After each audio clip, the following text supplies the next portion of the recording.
Hello everyone, welcome to Study Norms. दोस्तों, इससे पहले हम अपनी क्लास स्टार्ट करें उससे पहले एक छोटी सी एडवाइस उन बच्चों के लिए, बिकॉज़ हमें कमेंट बॉक्स में कमेंट्स आते हैं कि सर हम प्रिपरेशन क्या नए एग्ज़ाम्स आ रहे हैं, सर कोई नया एग्ज़ाम आ रहा है कि नहीं आ रहा।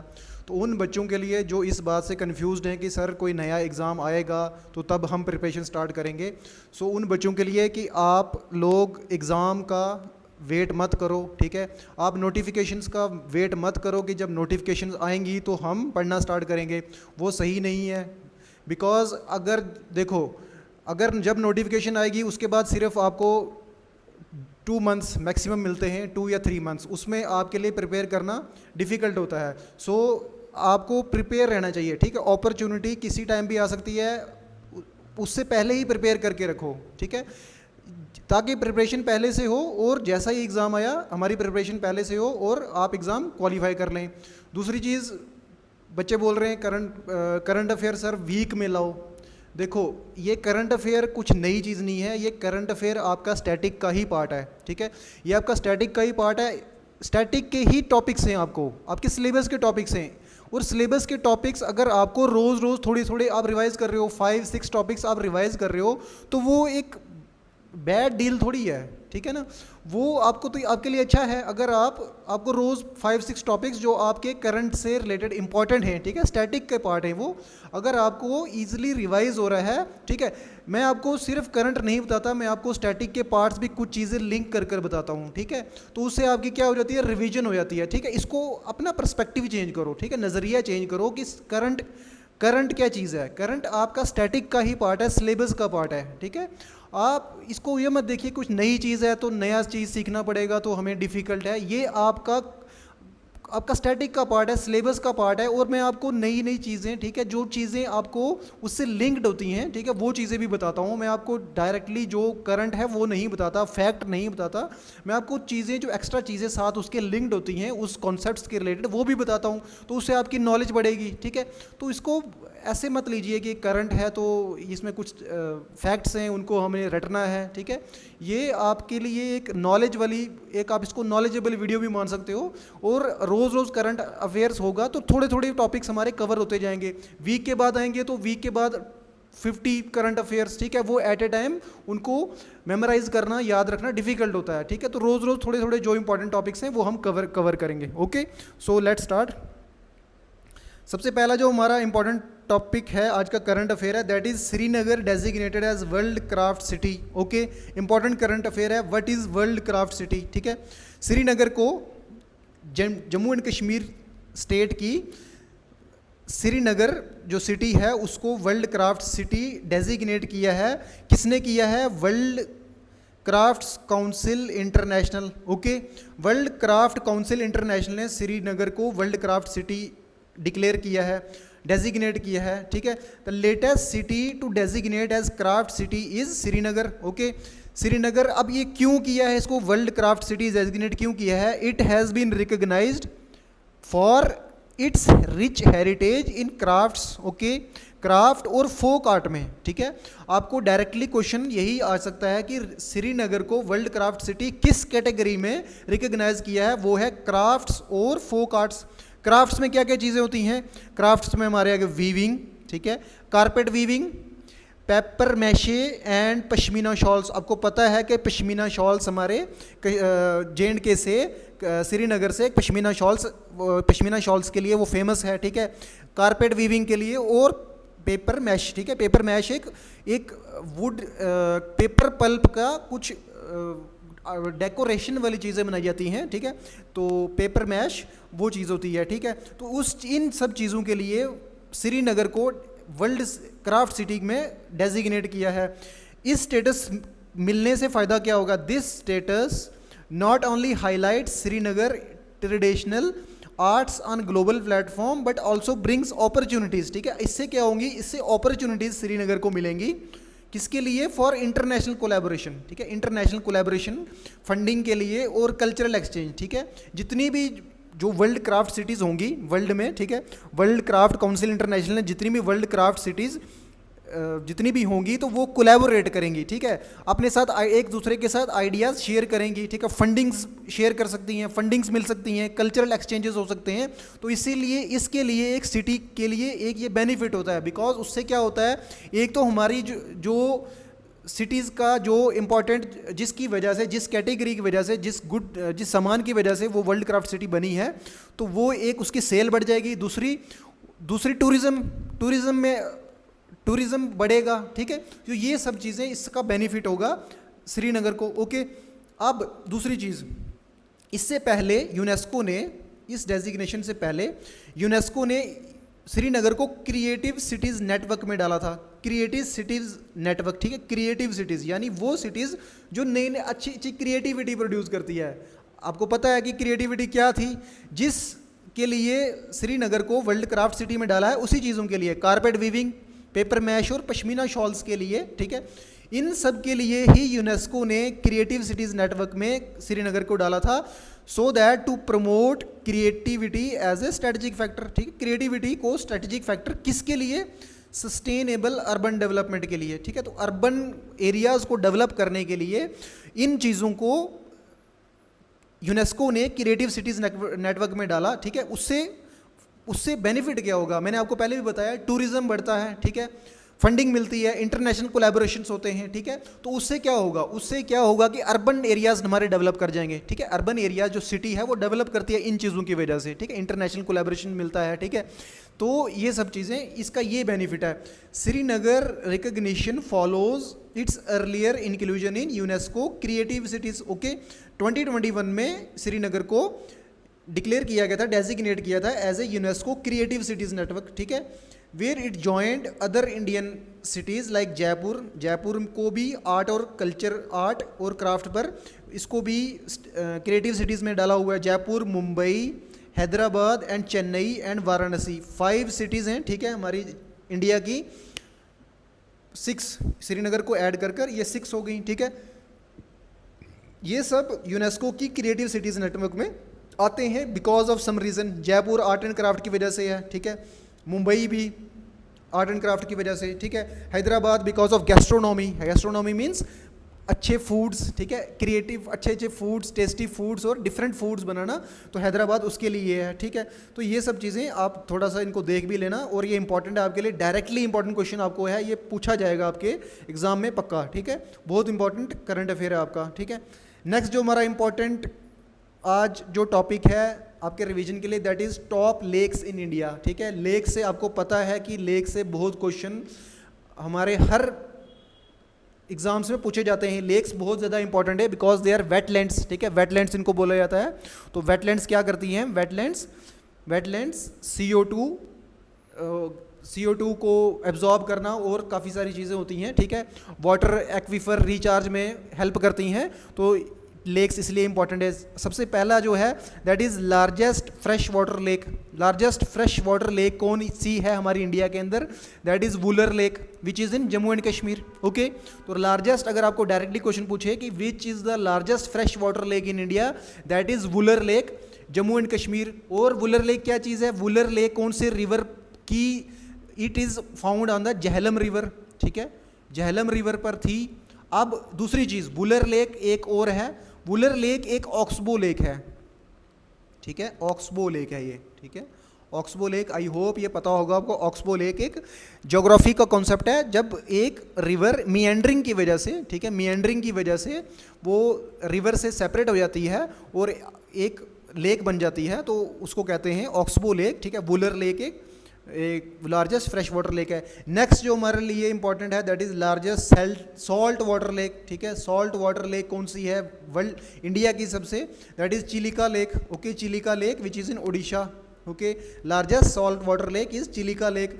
Largest lake area wise, largest lake that is Vembanad lake in Kerala. Okay, largest lake जो है area wise it is in Kerala, it's name is Vembanad lake. Okay, next जो हमारी है, next is largest man made lake. Okay, ये natural की lakes हैं, ये जो है मैन मेड लेक है, that is Govind Vallabh Pant Sagar it is in Uttar Pradesh. Okay, तो लार्जेस्ट मैन मेड लेक, आपको डायरेक्टली क्वेश्चन पूछा जा सकता है, which is largest man made lake in India, that is Govind Vallabh Pant Sagar, it is in Uttar Pradesh. Okay, next is largest crater lakes. Crater lakes, crater आपको पता है क्या होता है? क्रेटर क्या होता है? क्रेटर होता है जब एक मिटियोराइट, ओके, मिटियोराइट साइंस एंड टेक्नोलॉजी का पार्ट है, ठीक है, मिटियोराइट हिट करता है, ठीक है, मिटियोराइट हिट करता है और उसमें एक क्रेट, उसमें एक हॉलो, ठीक है, एक डिप्रेशन जैसा बन जाता है, ठीक है, एक बाउल, जैसे एक बाउल होता है ना, तो वैसा कुछ बन जाता है, डिप्रेशन बन जाता है, काफ़ी बड़ा डिप्रेशन बन जाता है जब वो मीटियोराइट हिट करता है।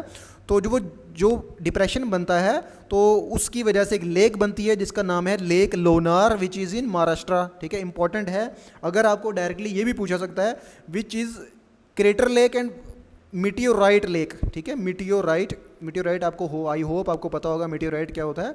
तो मीटियोराइट्स से बनी हुई जो लेक है वो कौन सी लेक है? वो है Lonar lake, which is in Maharashtra. Okay, next largest oxbow lake. Okay, oxbow lake मैंने अभी आपको बताया था क्या होता है, बट लार्जेस्ट ऑक्सबो लेक कौन सी है? That is Kanwar lake. Okay, Kanwar lake is largest oxbow lake which is in Bihar. Okay, next is largest high altitude lake. High altitude पर इंडिया के अंदर सबसे ऊंची जगह पर कौन सी लेक है? वो कौन सी है? विच इज़ इन सिक्किम, ठीक है, सिक्किम में वो लेक है, उसका नाम है गुरु दोंगमार लेक। ओके, तो ये आपकी इंपॉर्टेंट लेक्स होगी। आपके क्वेश्चंस बहुत ज़्यादा लेक से बनते हैं इसलिए इंपॉर्टेंट था और मैंने आपको डाल दिया, ठीक है।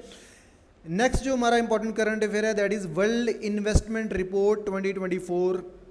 ओके, अब ये इन्वेस्टमेंट क्या चीज़ होती है, ठीक है, अब ये वर्ल्ड इन्वेस्टमेंट रिपोर्ट, ठीक है, रिलीज़ हुई है। अब ये इन्वेस्टमेंट क्या चीज़ होती है? इन्वेस्टमेंट होती है इन्वेस्ट करना, पैसों को इन्वेस्ट करना, ठीक है, किसी बिजनेस में, ठीक है, तो बिजनेस को इस्टेब्लिश करना, तो उसको कहते हैं इन्वेस्टमेंट, पैसों का इन्वेस्टमेंट करना।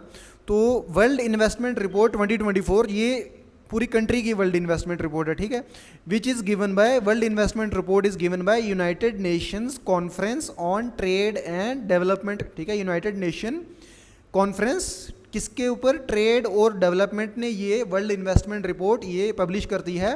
रिलीज द रिपोर्ट, इन्होंने रिलीज़ की रिपोर्ट, और उसमें क्या रिपोर्ट में लिखा था?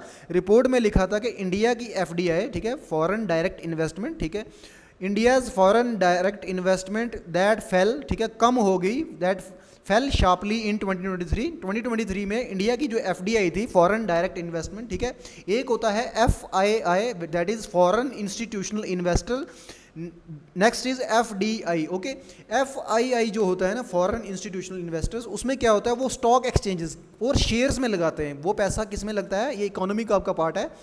FII आपके शेयर्स में इन्वेस्टमेंट होती है और आपके शेयर मार्केट्स में इन्वेस्टमेंट होती है, ठीक है, सेंसेक्स वगैरह में वो इन्वेस्टमेंट होती है और वो काफ़ी वॉलेटाइल होती है, यानी उसको, उन पैसों को हम कभी भी, अगर कोई फॉरेन से कोई इन्वेस्ट करेगा हमारी कंट्री के अंदर FII में, फॉरेन इंस्टीट्यूशनल इन्वेस्टर्स में, तो वो जल्दी निकाल सकता है पैसे, ठीक है।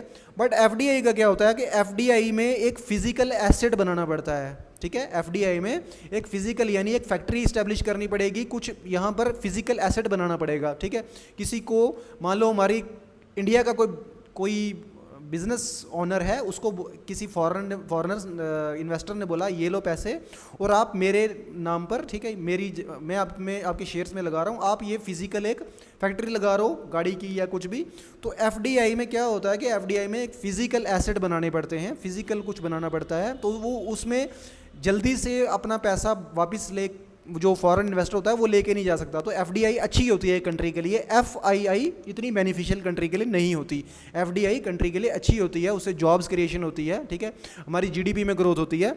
तो FDI जो इंडिया के अंदर आई 2023 में, वो गिर गई, ड्रॉपिंग 43% से ड्रॉप होगी। $28 बिलियन ही 2023 के अंदर हमें FDI आई। Okay, causing it to slip 7 notches, ठीक है, 15th, हम 15th रैंकिंग पर पहुंच गए हैं अब, ठीक है। तो टॉप जो FDI जो डेस्टिनेशंस हैं उसमें इंडिया 15th नंबर पर पहुंच गया है, ठीक है।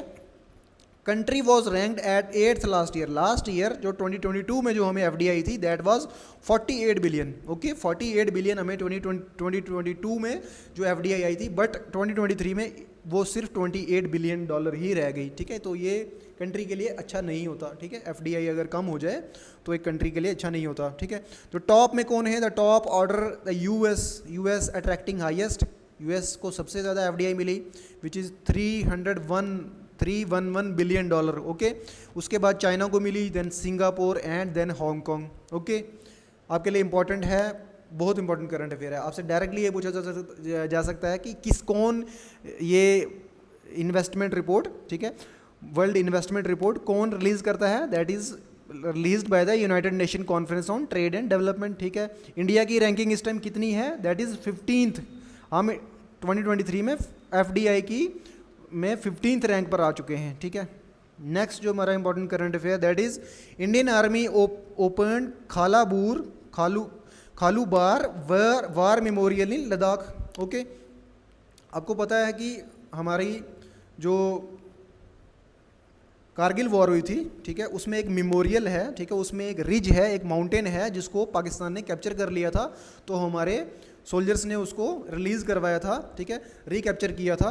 तो उस वहाँ पर ये खालूबार जो वार मेमोरियल था लद्दाख में, ये अभी तक सिविलियंस के लिए, ठीक है, पब्लिक के लिए ओपन नहीं था। ठीक है, तो अब इंडियन आर्मी ने क्या किया, इसको ओपन कर दिया। Indian army has open the Khalubar war memorial Ladakh. ठीक है, कमेमोरेटिंग 25th एनिवर्सरी, इस बार हम 25th एनिवर्सरी उसकी सेलिब्रेट करेंगे। ठीक है, कारगिल विजय दिवस की, ठीक है, कारगिल की विक्ट्री की। ठीक है, it is located in Aryan valley. कहाँ पर है? आर्यन वैली में है।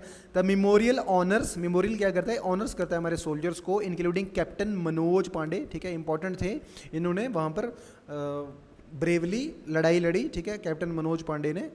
Who recaptured the area during the Kargil war। ठीक है, opening ceremony included a track to battle. ठीक है, आप यू कैन वॉक, ठीक है, आप बैटल साइट तक वॉक करके जा सकते हो, ट्रैक टू बैटल साइट। ठीक है, led by brigadier OP Yadav. Okay, next important current affair is that is Satnami sect. Satnami sect, I hope आपने कहीं पर सुना होगा। ठीक है, अपने आर्ट एंड कल्चर वगैरह में सुना होगा कि ये सतनामी सेक्ट क्या चीज़ है। एक सेक्ट है, ठीक है, जिसका नाम है सतनामी सेक्ट। अब ये न्यूज़ में क्यों है? रिसेंटली आपको पता है छत्तीसगढ़ में इनका एक रिलीजियस साइट थी, उसको किसी ने डिस्ट्रॉय कर दिया। ठीक है, तो पुलिस ने उसमें कुछ प्रॉपर इन्वेस्टिगेशन नहीं की, तो उसमें उन्होंने एसपी ऑफिस वगैरह को बर्न कर दिया। ठीक है, आग लगा दी। तो उस वजह से ये सेक्ट न्यूज़ में है, सतनामी सेक्ट। ठीक है, इनके सतनामी सेक्ट के फाउंडर कौन है? फाउंडर है इनके गुरु घसीदास। ओके, उन्होंने फाउंड किया सतनामी सेक्ट को 1756 में। ठीक है, इन छत्तीसगढ़ बलौदा बाजार डिस्ट्रिक्ट। ओके, इंपॉर्टेंट है आपके लिए सतनामी सेक्ट।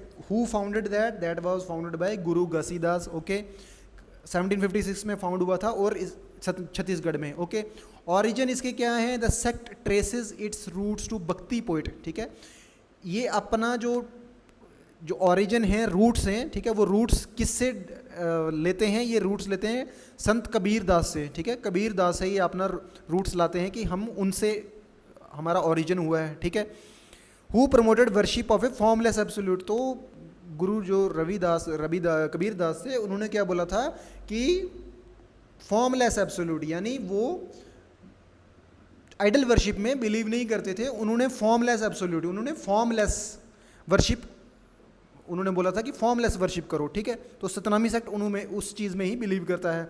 ये मोनोथिज्म में बिलीव करते हैं, यानी वन गॉड में बिलीव करते हैं। Monotheism, one God. Okay, Satnamis worship a single formless God that is Satnam. Okay, caste rejection, ये कास्ट को रिजेक्ट करते हैं। The sect protested caste based discrimination. ठीक है, ये अगेंस्ट हैं कास्ट बेस्ड डिस्क्रिमिनेशन के। इनकी डाइटरी प्रैक्टिस क्या है? ये मीट नहीं खाते, एब्सटेन फ्रॉम फ्लैश, अल्कोहल नहीं है कंज्यूम करते और टोबैको भी नहीं च्यू करते। ओके, ये इनकी डाइटरी प्रैक्टिस है। ओके, इंपॉर्टेंट है आपके लिए। नेक्स्ट इंपॉर्टेंट करंट अफेयर, ये आपके इन्वायरमेंट पॉइंट ऑफ व्यू से इंपॉर्टेंट है। ठीक है, इन्वायरमेंट पॉइंट ऑफ व्यू से आपके लिए बहुत इंपॉर्टेंट है। That is coal gasification. Okay, सुना होगा, आई होप आपने सुना होगा, काफ़ी ज़्यादा न्यूज़ में था। ठीक है, लास्ट जो हमारा बजट हुआ था उसमें हमारे जो फाइनेंस मिनिस्टर थे, उन्होंने एक एम रखा था कि हम बाय 2030, ठीक है, by 2030 we will produce and around 100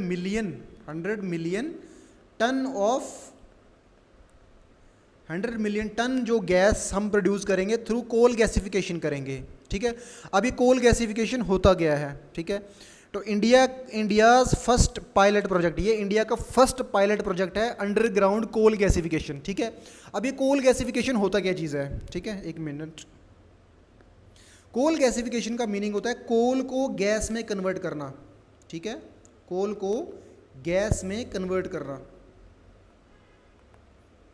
कोल को, आपको पता है कि कोल अंडरग्राउंड होता है, उसको माइन करना पड़ता है हमें, ठीक है, डिग कर कर उसको माइन करना पड़ता है, फिर हमें उसको बर्न करते हैं तो हमें एनर्जी मिलती है in the form of heat, ठीक है।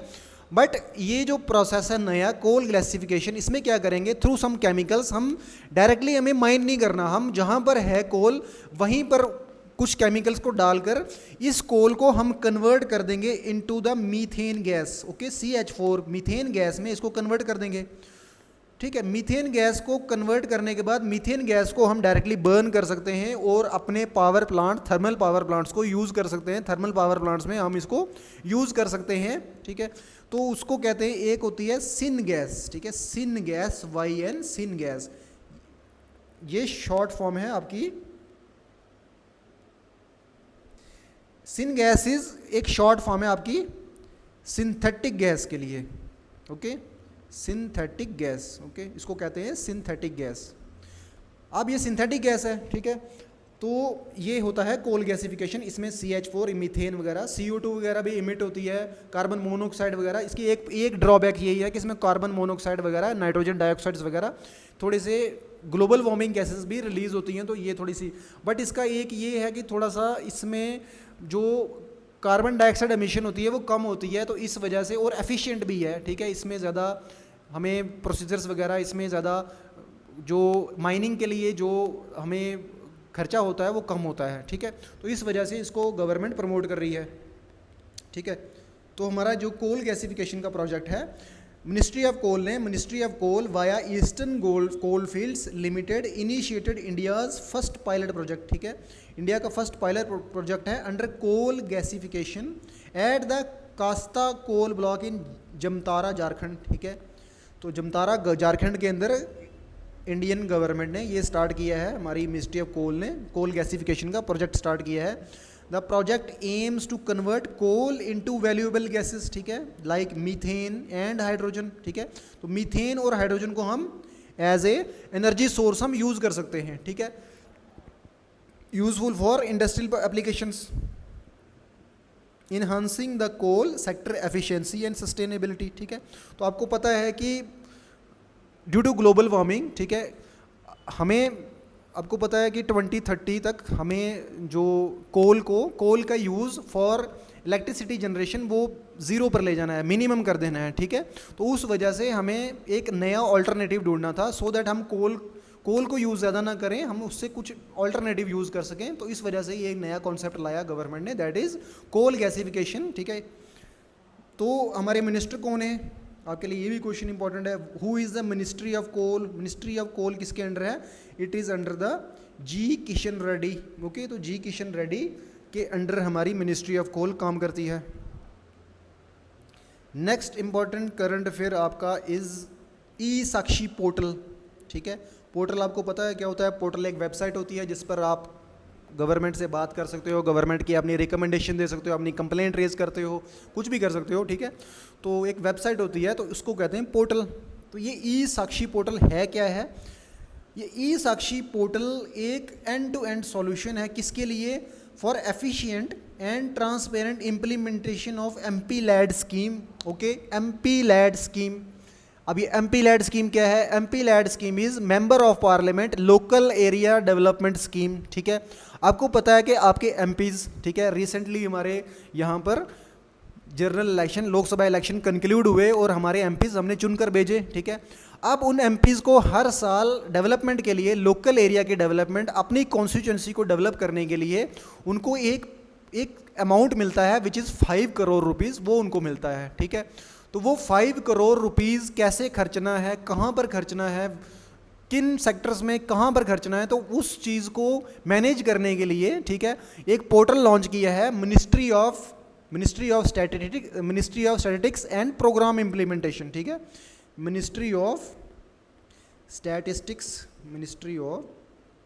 Statistics and programme implementation, okay, statistics and programme implementation.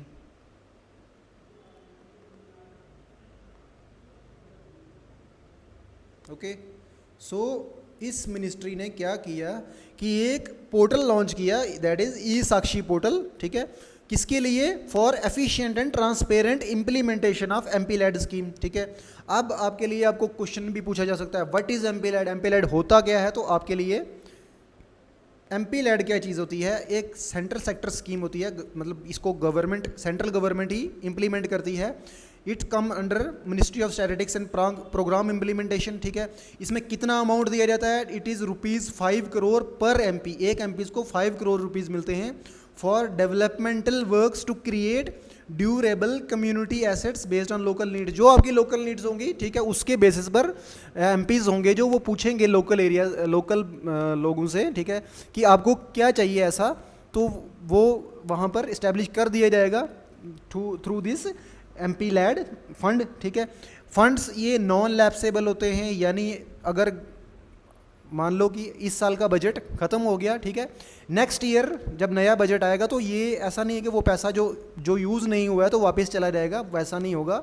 इसको हम नेक्स्ट ईयर भी यूज़ कर सकते हैं, ये इकट्ठे होता रहता है, उसको कहते हैं नॉन लैप्सेबल, ठीक है, carried forward to the next year, okay. Allocation target क्या है, एटलीस्ट 50% जो 5 करोड़ रुपीज़ मिले हैं, एटलीस्ट 15% जो है शेड्यूल कास्ट के लिए यूज़ होना चाहिए और 7.5% फॉर शेड्यूल ट्राइब एरियाज़ के लिए इसको यूज़ करना है, ठीक है, ओके। ये हमारे इंपॉर्टेंट जो करंट अफेयर हैं आपके, ठीक है, आज के दिन के लिए आपके लिए ये इंपॉर्टेंट जो टॉपिक्स, ठीक है, जिनकी प्रोबेबिलिटी ज़्यादा है आपको क्वेश्चन में पूछे जाने की और जो आपको आपके सिलेबस का पार्ट भी हैं, तो ये हमने कवर किए हैं, ठीक है। इसी के बेसिस पर कल की तरह मैंने आपके लिए MCQs लाए हैं, ठीक है।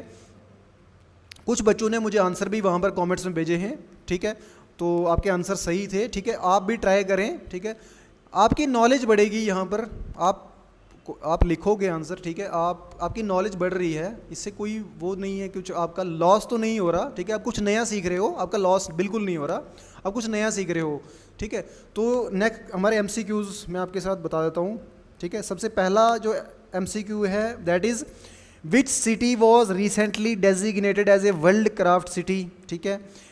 जयपुर, मुंबई, श्रीनगर और वाराणसी कौन सी सिटी है वर्ल्ड क्राफ्ट सिटी जो रिसेंटली ऐड की है, यू नो द आंसर, ठीक है, आप कमेंट बॉक्स में बता दें क्या है answer. Next is which is the largest fresh water lake in India, ठीक है, largest fresh water lake, okay, हमने largest fresh water, largest salt water lake, ठीक है, वो सारे डिस्कस किए हैं। ये पूछ रहा है which is the largest fresh water lake, first is Chilika lake, next is Vembanad lake, next is Wular lake and Lonar lake, you know the answer, आप कमेंट बॉक्स में लिख दें, ठीक है।